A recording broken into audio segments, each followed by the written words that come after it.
Okay, I'm inspecting this brand new house and I'm going to show you some shortcuts that were made.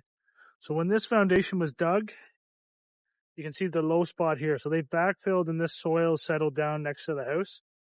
But there's more on the side here. So when they were doing their grading, they didn't want to disturb these trees. So they put these window wells in for the basement.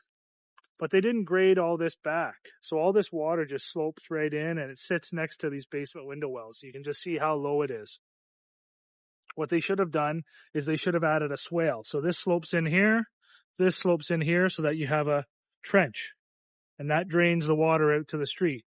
But instead what we've got is we've got the high spot over here and the water's coming, and it's going to sit right next to these window wells.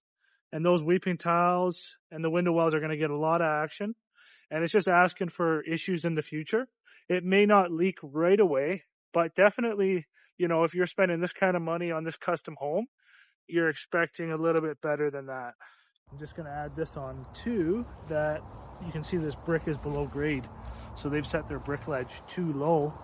And so this is going to be an issue. That brick will deteriorate over time. And there's also weep holes, little air holes there, so that water can just drive right inside. Really important on a brand new house.